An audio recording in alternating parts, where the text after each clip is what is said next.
ஆண்டவருடைய சத்தத்தை ஏன் என்னால் சில நேரம் கேட்க முடியலை? அவர் சில நேரம் பேசுகிறாரு, ஆனால் சில சூழ்நிலைகளுக்குள்ளே போனதுக்கப்புறம் அவருடைய சத்தம் அந்த இடத்துல உண்டாக மாட்டேங்குது. ஏன் எனக்கு ஆண்டவருடைய சத்தம் அந்த மாதிரியான நேரத்தில் உண்டாகிறது இல்லை அப்படின்றத இன்றைக்கி நம்ம தெரிஞ்சுக்கலாம்.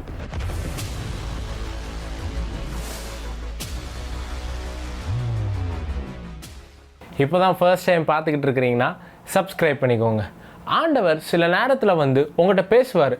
ஆனால் சில சூழ்நிலையில் பார்க்கும்போது அவர் என்கிட்ட ஏன் பேச மாட்டாருன்னு பலர் கன்ஃபியூஷனுக்குள்ளே போயிடுவாங்க. இந்த மாதிரியான சூழ்நிலைக்குள்ளே நீங்கள் இருக்கிறீங்களா? ஒரு தடவை அவருடைய சத்தத்தை கேட்டேன், ஆனால் இன்னொரு தடவை அவருடைய சத்தத்தை கேட்குறதுக்காக நான் வெயிட் பண்ணால் அந்த இடத்துல ஒரு சத்தம் எனக்கு வரலை அப்படின்னு நீங்கள் யோசிச்சுட்டு இருக்கிறீங்கன்னா, இந்த ஒரு சூழ்நிலையை நான் என்னென்னு சொல்லுவேன் அப்படின்னா, இது அவருடைய மெசேஜாக இருக்குது. நிறைய நேரத்தில் உங்களுக்கு ஆண்டவருடைய சத்தம் ஏன் உண்டாகாமல் இருக்குது தெரியுமா? அந்த சூழ்நிலை வழியாக ஆண்டவர் ஏதோ ஒரு மெசேஜை உங்களுக்கு தெரியப்படுத்தணும் அப்படின்னு நினைக்கிறாரு. வேதம் முழுவதும் ஆண்டவர் சில நேரத்தில் சைலண்டா இருந்து ஒரு சத்தத்தை அனுப்பிச்சு இன்னொரு சத்தத்தை அனுப்பாம இருந்தார் அப்படின்னா அந்த இடத்துல ஏதோ ஒரு செய்தியை அவங்களுக்கு தெரிவிக்கணும் அப்படின்னு நினைக்கிறார். அதை தான் இன்னைக்கு நம்ம பார்க்க போறோம். இதை புரிஞ்சுக்கிட்டீங்க அப்படின்னா ஆண்டவர் எப்படி உங்களுடைய லைஃப்ல கம்யூனிகேட் பண்ணணும்னு நினைக்கிறாரு, எப்படி பேசணும்னு நினைக்கிறாருன்றதை நீங்க தெரிஞ்சுக்குவீங்க. நம்ம ஒரு வசனத்தை வாசிக்கலாம். 1 சாமுவேல் 16வது அதிகாரம் 1வது வசனம். கர்த்தர் சாமுவேலை நோக்கி, இஸ்ரவேலின் மேல் ராஜாவாய் இராதபடிக்கு நான் புறக்கணித்து தள்ளின சவுலுக்காக நீ எந்த மட்டும் துக்கித்து கொண்டிருப்பாய்? நீ உன் கொம்பை தைலத்தால் நிரப்பி கொண்டு வா. பெத்லகேமியன் ஆகிய ஈசாயினிடத்துக்கு உன்னை அனுப்புவேன். அவன் குமாரரில் ஒருவனை நான் ராஜாவாக தெரிந்து கொண்டேன் என்றார். இங்க ஆண்டவர் சாமுவேல்ன்ற தீர்க்கதரிசிட்ட என்ன சொல்றாருன்னா, நீ சவுலுன்ற ஒருத்தனை ராஜாவாக அபிஷேகம் பண்ணின, அவனை நான் புறக்கணிச்சு தள்ளிட்டேன். இதுக்கப்புறம் அவன் ராஜாவா இருக்க போறது கிடையாது. நான் வேற ஒருத்தனை தெரிந்து கொண்டேன். இதுக்கப்புறம் நீ என்ன பண்ண போறனா, நான் இதுக்கப்புறம் காமிக்க போற ஒருத்தனை நீ அபிஷேகம் பண்ண போற, அவன் ஈசாயினுடைய குமாரனா இருக்கிறான் அப்படின்னு சொல்றாரு. சொன்னதுக்கு அப்புறம் இந்த சாமுவேல் என்ன சொல்றாரு பாருங்க. அதற்கு சாமுவேல், நான் எப்படி போவேன்? சவுல் இதை கேள்விப்பட்டால் என்னை கொன்று போடுவானே என்றான். அப்பொழுது கர்த்தர், நீ ஒரு காளையை கையோட கொண்டு போய் கர்த்தருக்கு பலியிட வந்தேன் என்று சொல்லி ஈசாயை பலி விருந்துக்கு அழைப்பாயாக. அப்பொழுது நீ செய்ய வேண்டியதை நான் உனக்கு அறிவிப்பேன். இப்போ ஆண்டவர் சாமுவேல் தீர்க்கதரிசிட்ட என்ன சொல்றாரு அப்படின்னா, நீ ஒரு விருந்தை ரெடி பண்ணு. விருந்தை ரெடி பண்ணிட்டு ஈசாயை அந்த விருந்துக்கு கூப்பிடு. அப்பொழுது நீ செய்ய வேண்டியது என்னன்றதை நான் உனக்கு சொல்லுவேன் அப்படின்றாரு. ஆண்டவர் இங்க என்ன சொல்ல வர்றாருன்னா, யாரை அடுத்து ராஜாவாக அபிஷேகம் பண்ணணுமோ நீ போனதுக்கு அப்புறம் நான் உனக்கு சொல்லுவேன் அப்படின்றாரு. இங்க சாமுவேலுடைய ஒரு கேள்வி இருந்திருக்கலாம் பாருங்க. ஏன் ஆண்டவரே அதை நீங்க ஃபுல்லாவே சொல்லலாம்ல? அடுத்து நான் யாரை ராஜாவாக அபிஷேகம் பண்ண போறேன்றதை இப்போவே நீங்க சொல்லிட்டீங்கன்னா நான் அங்க போனதுக்கு அப்புறம் எனக்கு முன்னாடி எல்லாமே கரெக்டா இருக்கும், நான் அபிஷேகம் பண்ணிடுவேனே. அப்போ ஆண்டவர் சொல்லுவார், நீ போனாதான் நான் சொல்லுவேன். ஆண்டவர் நிறைய நேரத்தில் இப்படி தான் நமக்கு வார்த்தையை கொடுக்குறாரு, வாக்கு தத்துவத்தை கொடுக்குறாரு. ஒரு வார்த்தையை உங்களுக்கு சொல்லிடுவார், சொல்லிட்டு சைலண்ட் ஆயிடுறாரு. நீங்கள் அந்த சூழ்நிலைக்கு நடுவில் போயிடுவீங்க. இந்த மாதிரி ஒரு சூழ்நிலைக்கு நடுவில் போகிறீங்கன்னா ஆண்டவர் ஏன் அடுத்த சத்தத்தை உங்களுக்கு அனுப்பாமல் இருக்கிறாருன்னா, அந்த சூழ்நிலையை வச்சு ஏதோ ஒரு செய்தியை உங்களுக்கு தெரியப்படுத்தணும் அப்படின்னு நினைக்கிறாரு. அதனால தான் சாமுவேல்கிட்ட சொல்கிறாரு, நீ போனதுக்கு அப்புறம் தான் நான் சொல்லுவேன்றாரு. இதுக்கு அர்த்தம் என்ன தெரியுமா? இப்போ ஏற்பட்ட ஒரு சூழ்நிலைக்குள்ளே இன்றைக்கி நீங்கள் மாட்டிகிட்டு இருக்கிறீங்களா? ஆண்டவர் ஏதோ ஒரு மெசேஜை உங்கள்கிட்ட கன்வே பண்ணணும் அப்படின்னு நினைக்கிறாரு. அடுத்த ஒரு வசனத்தை நம்ம வாசிக்கலாம். அவர்கள் வந்தபோது அவன் எலியாவை பார்த்த உடனே, கர்த்தரால் அபிஷேகம் பண்ணப்படுபவன் இவன் தானாக்கும் என்றான். கர்த்தர் சாமுவேலை நோக்கி, நீ இவனுடைய முகத்தையும் இவனுடைய சரீர வளர்ச்சியும் பார்க்க வேண்டாம், நான் இவனை புறக்கணித்தேன். இப்போ சாமுவேல் என்ன பண்ணுறாப்புலனா, சரி கர்த்தர் சொல்லிட்டாரு, கர்த்தர் அபிஷேகம் பண்ணா ஒரு மனுஷன் எப்படி இருப்பானா, ராஜாக்கு ஏற்ற எல்லா கலைகளும் அவன்கிட்ட இருக்கணும். அவன்கிட்ட ஹைட் இருக்கணும், அவன்கிட்ட அழகு இருக்கணும், எல்லாமே பக்காவாக இருந்தால் அவனை தான் ராஜாவாக அபிஷேகம் பண்ணுவார். ஏன்னா சவுலை இதுக்கு முன்னாடி அபிஷேகம் பண்ணும்போது அவன் ஹைட்டாக இருக்கிறான், அவன் அழகாக இருக்கிறான். அதே ஒரு பர்சனாலிட்டியில் இங்கே ஒருத்தன் இருக்கிறான், ஈசாயினுடைய ஒரு பையன். அப்போ இந்த பையனை தான் ஆண்டவர் ராஜாவாக அபிஷேகம் பண்ணுவார்னு இவன் யோசிச்சு தைல குப்பியை எடுத்து ரெடி பண்ணிக்கிட்டு இருக்கான். அப்போ ஆண்டவர் சொல்கிறாரு, நீ இவன் முகத்தை பார்க்குற, இவனுடைய வளர்ச்சியை பார்க்குற, நான் இவனை புறக்கணித்தேன், நான் இவனை தேர்ந்தெடுக்கல அப்படின்றாரு.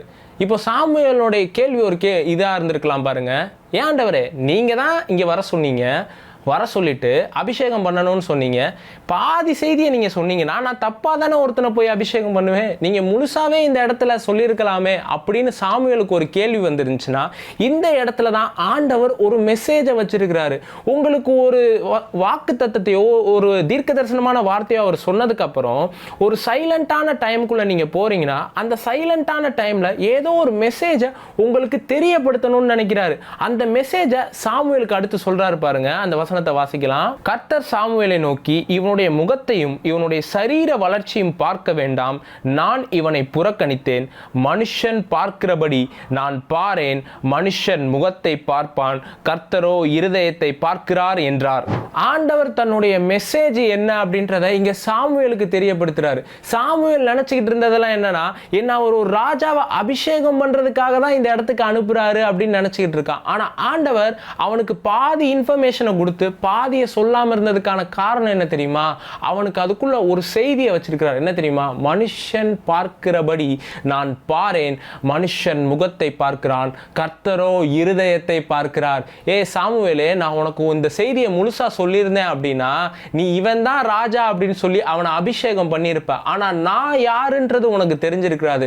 என்னுடைய ஒரு மெசேஜ் என்னன்றதை புரிய வைக்கிறதுக்காக தான் உன்கிட்ட நான் பாதி இன்ஃபர்மேஷனை கொடுத்து பாதி இன்ஃபர்மேஷனை கொடுக்காம இருந்தேன் அப்படின்றாரு. நிறைய நேரத்தில் ஆண்டவர் உங்களுக்கு பாதி இன்ஃபர்மேஷனை கொடுத்து பாதி இன்ஃபர்மேஷனை கொடுக்கலன்னா என்ன தெரியுமா அர்த்தம்? அவர் உங்களுக்கு ஒரு மெசேஜை கன்வே பண்ணணும்னு நினைக்கிறார். உங்களுக்கு இதை வாசிக்கும் போது ஆண்டவர் இந்த இடத்துல முழுசா சொல்லியிருக்கலான்னு தோணும். ஆனா இந்த இடத்துல ஆண்டவர் தன்னுடைய தன்மையை வெளிப்படுத்துறதுக்காக சைலண்டா இருந்திருக்கிறாரு. இப்போ இந்த செய்தி என்ன தெரியுமா ஆச்சு? தலைமுறைகள் தாண்டி வேதத்துல எழுதப்பட்டிருக்குது. அந்த இடத்துல ஒரு ராஜாவை இவன் தான் அப்படின்னு அவர் காமிச்சிருந்தாரு அப்படின்னா இந்த ஒரு வார்த்தை எழுதப்பட்டிருக்காது பாருங்க. சில நேரத்தில் அவர் அமைதியா இருக்கிறார்னா தலைமுறைகள் தாண்டி செயல்படக்கூடிய ஏதோ ஒரு வார்த்தையை உங்களுக்காக வச்சிருக்கிறாருன்னு அர்த்தம். அது உங்களுக்காக மட்டும் கிடையாது, அது உங்களுடைய தலைமுறைகளிலே ஒரு தாக்கத்தை ஏற்படுத்தக்கூடிய ஒரு செய்தியை அவர் அனுப்புறதுக்கு ரெடியா இருக்கிறாருன்னு அர்த்தம். சில விஷயத்தை அவர் உங்களுக்கு சொல்லி புரிய வைக்கணும்னு நினைக்க மாட்டாரு, அதை பார்த்து நீங்க புரிஞ்சுக்கணும் அப்படின்னு நினைப்பாரு. some things are not explainable by saying but by seeing. சில விஷயத்தை பார்த்து அதுக்கப்புறம் ஆண்டவர் அதுக்கான ஒரு விளக்கத்தை உங்களுக்கு கொடுப்பாரு பாருங்க. ஆபிரகாம்கிட்ட ஆண்டவர் சொல்றாரு, உன்னுடைய ஒரே குமாரனாகிய ஈசாக் இருக்கான் பாத்தியா, அவனை நான் சொல்ற மலைக்கு கொண்டு போய் அவனை பலியிடு அப்படின்னு சொல்றாரு. உடனே ஆபிரகாம் என்ன பண்றான்னா தன்னுடைய குமாரனை கூட்டிட்டு போயிட்டு அந்த மலையில பலியிடுறதுக்காக போறான். ஆபிரகாமுக்கு இருக்கிற சிந்தனை எல்லாம் என்ன தெரியுமா? ஆண்டவர் எனக்கு ஒரு மிஷனை கொடுத்திருக்கிறாரு, ஒரு வேலையை கொடுத்திருக்கிறாரு, அந்த வேலையை நான் செய்ய போறேன். ஆனா ஆண்டவரை பொறுத்த வரைக்கும் என்ன தெரியுமா? இங்க ஆபிரகாமுக்கு நான் மிஷனை கொடுக்க, ஆபிரகாமுக்கு இதுக்குள்ள நான் ஒரு மெசேஜை வச்சிருக்கிறேன். இவன் போறான் தன்னுடைய குமாரனை பலியிடுறதுக்காக கத்தி அவங்கும் போது ஆண்டவர் சொல்றாரு, அவன் மேல உன்னுடைய கையை போடாத, இவனை நீ பலியிடக்கூடாது. நான் பலியை கேட்கிற ஆண்டவர் கிடையாதுரா, நான் பலியை அனுப்புற ஆண்டவரா. என்னுடைய குமாரனே இந்த இடத்துல நான் பலியை அனுப்புவேன்னு அந்த இடத்துல ஒரு ஆட்டை காமிக்கிறாரு. உடனே அவன் ஆட்டை பலியிடுறத நம்ம பார்க்க முடியுது. இந்த இடத்துல ஆண்டவர் ஆபிரகாமை அனுப்பிச்சதுக்கு அவனுடைய விசுவாசத்தை சோதிக்கிறதுக்காக மட்டும் கிடையாது, அவனுக்கு ஒரு வேலையை கொடுத்து அந்த வேலையை செய்யறதுக்கு மட்டும் கிடையாது, சந்ததிகள் தாண்டி இருக்கிற ஒரு செய்தியை அவனுக்கு தெரியப்படுத்துறதுக்காக தான் ஆண்டவர் ஆபிரகாமை இங்க அனுப்பிச்சிருக்காரு.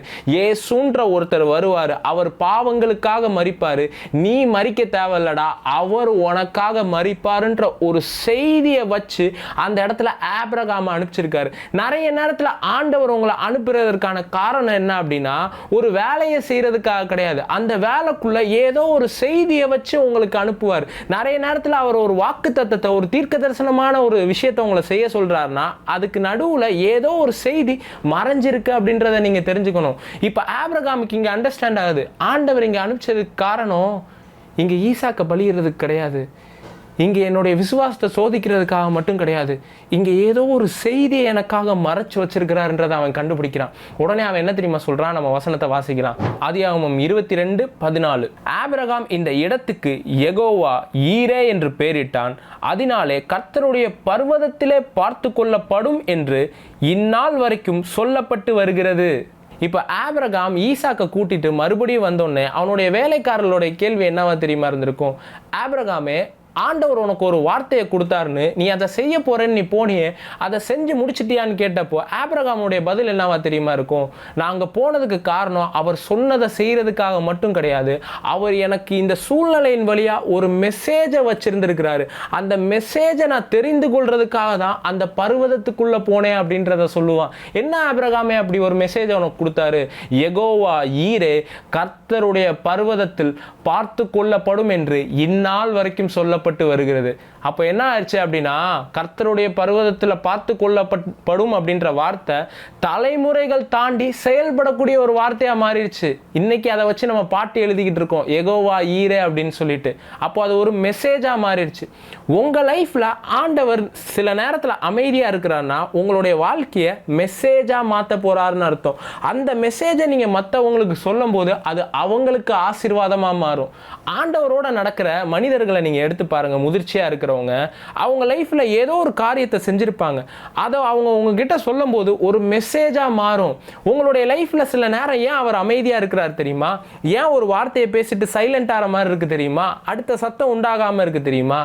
ஆண்டவர் உங்களுடைய சூழ்நிலைக்கு நடுவில் ஒரு மெசேஜை வச்சிருக்கிறார். உங்களை ஒரு வேலை ஸ்தலத்தில் அமர்த்தி வச்சிருப்பார். இங்கே கொஞ்ச நாள் வேலை பாருப்பா, இந்த இடத்துல ஒரு பிஸ்னஸ் பண்ணுப்பா, இல்லை இந்த இடத்துல இத்தனை நாள் இருப்பான்ட்டுவார். அதுக்கு நடுவில் எந்த ஒரு சத்தமும் வராத மாதிரி இருக்கும். அதுக்கு அர்த்தம் என்ன தெரியுமா? அதுக்கு நடுவில் ஏதோ ஒரு செய்தியை உங்களுக்காக மறைச்சு வச்சிருக்கிறாருன்னு அர்த்தம். அந்த மறைக்கப்பட்ட செய்தியை நீங்கள் நிதானிக்க தெரிஞ்சிட்டீங்க அப்படின்னா கர்த்தருடைய சத்தம் அவர் அமைதியாக இருக்கும் போதும் உண்டாகும். ஏன் என்னை இங்கே வச்சிருக்கிறாருன்றதை நீங்கள் கம்ப்ளீட்டாக புரிஞ்சுக்குவீங்க. நிறைய நேரத்தில் ஆண்டவர் தரக்கூடிய மிஷனை மட்டும்தான் பார்க்குறோம்.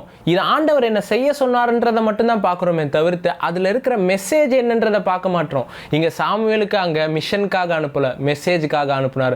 ஆபிரகாம மிஷனுக்காக அனுப்பல, மெசேஜுக்காக அனுப்புனார். இதே மாதிரி தான் யோசேப்புனுடைய வாழ்க்கையில் இருக்கு பாருங்க. ஆண்டவர் அவனுக்கு ஒரு பெரிய வார்த்தையை கொடுத்துட்டாரு. இந்த சூரியன் சந்திரன் எல்லாம் வணங்குது, உன்னை பெரிய ஆளாக மாறப்போகிற அப்படின்ற வார்த்தை அவனுக்கு உண்டாயிருது. உண்டானோடனே பார்த்தீங்கன்னா அதுக்கடுத்து ஆண்டவருடைய வார்த்தை அவனுடைய வாழ்க்கையில் உண்டாகுதான்னு பார்த்தீங்கன்னா ரொம்ப அமைதியான ஒரு காலகட்டத்துக்குள்ளே போயிடுறான். ரொம்ப சைலண்ட்டான ஒரு டைம் ஆயிடுது. என்ன ஆண்டவரே ஒரு வார்த்தையை கொடுத்தீங்க, ரொம்ப சைலண்ட் ஆயிடுச்சு அப்படின்னா அந்த சைலண்ட்டுக்கு நடுவில் ஆண்டவர் யோசேப்பினுடைய வாழ்க்கையில் ஏதோ ஒரு மெசேஜை மறைச்சி வச்சிருக்கிறாருன்னு அர்த்தம். என்ன தெரியுமா மெசேஜ்? யோசேப்பே உன் வாழ்க்கையில் இத்தனை நாள் அமைதியாக இருந்துச்சுல, உன்னுடைய வாழ்க்கையில் நிறைய சூழ்நிலைகள் தாண்டி போச்சுல, உன்னுடைய மெசேஜ் என்னன்னு கேட்டால் என்ன தெரியுமா சொல்லுவான்? நீங்கள் எனக்கு தீமை செய்ய நினைத்தீர்கள், கர்த்தரோ அதை நன்மையாக முடிய பண்ணினார் அப்படின்ற மெசேஜை யோசேப்புக்காக ஆண்டவர் மறைச்சு வச்சிருந்திருக்காரு. இது எப்போ தெரியுமா நடக்குது? அவன் மேலே பொய்யான வழக்குகள் வரும்போது தெரிய வருது. அவனுடைய சகோதரர்கள் அவனை புறக்கணிக்கிறாங்க. டேய் நீ எல்லாம் என் கூட இருக்க முடியுமான்னு அவனை வித்துடுறாங்க. அவனுக்கு ஒரு ஏமாற்றம் நடக்குது. அடுத்து போத்திபாரனுடைய வீட்டில் போனால் அவனுடைய மனைவியினால இவனுக்கு ஒரு அவப்பேர் உண்டாகுது. அந்த இடத்துலையும் ஒரு தீமை நடக்குது, சகோதரர்களால் தீமை நடக்குது. ஜெயிலுக்கு போனால் அங்கே ஒருத்தன் மறந்துடுறான். அவன் போகிற இடத்துலலாம் தீமைக்கு அப்புறம் தீமை தீமை தீமைன்றது நடக்குது. இப்போ யோசேப்பிட்ட போய் கேட்குறீங்க, யோசேப்பே ஆண்டவர் உன்னுடைய வாழ்க்கையில் வச்சிருந்த செய்தி என்னன்னு கேட்டிங்கன்னா, மனுஷன் தீமைக்கு மேலே தீமை செய்வான், நீ என்னதான் பண்ணாலும் அவன் சுற்றி நிறைய தீமை செஞ்சுக்கிட்டு இருப்பான். அதுதான் உன்னுடைய செய்தியா? அது கிடையாது. நீங்கள் எனக்கு தீமை செய்ய நினைத்தீர்கள், கர்த்தரோ அதை நன்மையாக முடிய பண்ணினார். இதுதான்டா என்னுடைய வாழ்க்கையோட மெசேஜ் அப்படின்ட்டுவான். இதுதாங்க நிறைய நேரத்தில் ஆண்டவர் உங்களுக்காக வச்சிருக்கிறது. இப்போ யோசேப்புடைய எக்ஸ்பீரியன்ஸ் அவனுடைய பிள்ளைகள் கேட்கும்போது என்ன தெரியுமா நினைப்பாங்க? ஓஹோ அப்போ மனுஷன் தீமை செஞ்சா அப்போ கர்த்தர் நன்மையாக முடிய பண்ணுவார். ஒரு மெசேஜாக அமைஞ்சிருச்சு. உங்களுடைய வாழ்க்கை நிறைய பேருக்கு மெசேஜாக அமைய போகுது. இன்னைக்கு நீங்கள் ஒரு பிரச்சனைக்கு நடுவில் போய்கிட்டு இருக்கிறீங்களே, அந்த பிரச்சனையிலேருந்து வெளியே கொண்டு வர்றதுக்கான ஒரு செய்தி அவர் உங்களுக்கு அனுப்புவார். ஏன் உன்னை இந்த இடத்துல வச்சுருந்தேன், ஏன் இந்த பிரச்சனையை நீ கிராஸ் பண்ணுறதுக்கான ஒரு வழியில் நீ போய்கிட்டு இருந்த தெரியுமா? நீ மட்டும் இந்த பிரச்சனையிலேருந்து வெளியே வர்றதுக்காக கிடையாதுடா, மற்றவனையும் நீ அந்த பிரச்சனையிலேருந்து தூக்கிட்டு வெளியே வர்றதுக்கான ஒரு செய்தியை உனக்காக நான் மறைச்சி வச்சுருந்தேன்ட்டு இயேசுவின் நாமத்தினால அந்த செய்திகளை தெரிந்து கொள்ளக்கூடிய, அந்த செய்திகளை பகுத்தறியக்கூடிய ஒரு ஞானம் உங்களுக்கு உண்டாவதாகன்னு நான் சொல்கிறேன். பைபிளில் இருக்கிற எல்லா கேரக்டரையும் எடுத்து பாருங்க. எல்லா கேரக்டர்லையும் ஒரு மெசேஜ் ஆண்டவர் மறைச்சு வச்சிருப்பாரு. ஆபிரகாம்கிட்ட போய் கேட்டிங்கன்னா, ஆபிரகாமே உன்னுடைய வாழ்க்கையில் வச்சிருந்த ஆண்டவருடைய மெசேஜ் என்னன்னு கேட்டிங்கன்னா, எனக்கு 100 வயசு ஆனாலும் அவர் ஒரு வார்த்தையை கொடுத்துட்டாரு அப்படின்னா அவருடைய வாக்கு தத்துவம் நிறைவேறதுக்கு லேட் ஆனாலும் அவருடைய வார்த்தை ஒரு நாளும் பொய்த்து போகாது. அவர் சொன்னதை செய்வார். இதுதான் ஆபிரகாமுடைய மெசேஜாக இருக்கும். ஈசா கிட்ட போய், ஈசாக்கே உன்னுடைய வாழ்க்கையில் ஆண்டவர் வச்சிருந்த மெசேஜ் என்னன்னு கேட்டிங்கன்னா, பஞ்சமாக இருந்துச்சு, ஊரே பஞ்சமாக இருந்துச்சு, ஊரே அழிஞ்சிக்கிட்டு இருந்துச்சு, அவ்வளோதான் அப்படின்னு நினச்சிக்கிட்டு இருக்கும்போது பஞ்சத்தில் செழிப்பை அனுப்பிச்சாரு. 100 மடங்கு அறுவடையை நான் பார்க்க ஆரம்பிச்சேன்னு ஈசாக்கு ஒரு மெசேஜை சொல்லுவான். யாக்கோபுடைய வாழ்க்கையில் போய் கேட்டிங்க அப்படின்னா, யாக்கோபே உன்னுடைய வாழ்க்கையில் ஆண்டவர் என்ன மெசேஜை வச்சுருந்தாரு அப்படின்னு கேட்டிங்கன்னா, நான் ஊரே ஏமாற்றிட்டு நான் ஓடி போயிட்டேன், நான் வெறும் கையாக போனேன், கோலும் தடியுமா போனேன், கோலும் கையுமா தான் போனேன், ஆனால் ஆண்டவர் நான் மறுபடியும் வரும்பொழுது 2 பரிவாரங்களை எனக்கு கொடுத்து ஆசீர்வதித்தாருன்ற ஒரு மெசேஜை யாக்கோபு சுமந்துட்டு வரான். நீங்க பைபிள்ல இருக்கக்கூடிய ஒவ்வொரு கேரக்டரையும் எடுத்து பாருங்க. யோபை பாருங்க. யோபே, உன்னுடைய வாழ்க்கையில இவ்வளோ நஷ்டம் நடந்துருச்சு, எல்லாமே உன்னை விட்டு போயிடுச்சு, உன்னுடைய செய்தி என்னன்னு கேட்டீங்கன்னா, என் மீட்பர் உயிரோடு இருக்கிறார் அப்படின்றது தான் அவனுடைய மெசேஜாக இருக்குது. உங்களுடைய வாழ்க்கையிலையும் நீங்கள் போய்கிட்டு இருக்கிற சூழ்நிலையில் ஆண்டவர் உங்களுடைய வாழ்க்கையை ஒரு மெசேஜாக மாற்றுவார். அதுக்காக தாங்க அமைதியாக இருக்கிறாரு. அதுக்காக தாங்க அடுத்த சத்தம் உங்களுக்கு உண்டாகாமல் இருக்குது. அடுத்த சத்தம் உண்டாகலாம் உங்களுடைய வாழ்க்கையை அவர் ஒரு செய்தியாக மாற்ற போகிறாருன்னு அர்த்தம். இதை பார்க்குற ஒவ்வொருத்தவங்களுக்காகவும் நான் ப்ரேயர் பண்ண விருப்பப்படுறேன். பிதாவே, இயேசுவின் நாமத்தினால இவங்க ஒவ்வொருத்தரையும் நான் ஆசீர்வதிக்கிறேன். இவங்களுடைய தலைமுறைகளை தாண்டி ஆசீர்வதிக்கக்கூடிய ஒரு வார்த்தையை இவங்களுக்காக நீங்கள் வச்சிருக்கிறீங்க. இவங்க போய்கிட்டு இருக்கிற பிரச்சனைகளுக்கு நடுவில் இவங்களுக்கான செய்தியை நீங்கள் வச்சிருக்கிறீங்க. இவங்களுடைய செய்தி மற்றவர்களை ஆசீர்வதிக்கிற செய்தியாக இருக்கிறது. இவங்களுடைய சாட்சி மற்றவர்களை ஆசீர்வதிக்கிற ஒரு சாட்சியாக இருக்கிறது. இவங்களை ஒரு இடத்துல நீங்கள் வச்சிருக்கிறீங்கன்னா இவங்களை ஒரு செய்தியாக மாற்றுறதுக்காக வச்சிருக்கிறீங்க. இயேசு கிறிஸ்துவின் நாமத்தினால இவங்களுடைய வாழ்க்கையில் இவங்க ஒரு செய்திகளாக மாறுவார்களாக, கர்த்தருடைய செயல்களாக மாறுவார்களாக. இவங்களை பார்க்கும்போதே 4 பேருக்கு விசுவாசம் வர்ற மாதிரி இவங்களுடைய வாழ்க்கை இயேசு கிறிஸ்துவின் நாமத்தினால மாற்றப்படுவதாக என்று நான் சொல்லுகிறேன். Thank you Lord. இவங்களை ஆசீர்வதிக்கிறேன். பெரிய காரியங்கள் இவங்களுடைய வாழ்க்கையில் உண்டாயிருக்கட்டும்.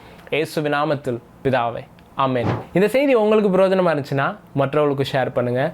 இந்த வார்த்தை அவங்கள போய் ஆசீர்வதிக்கும் பாருங்கள்.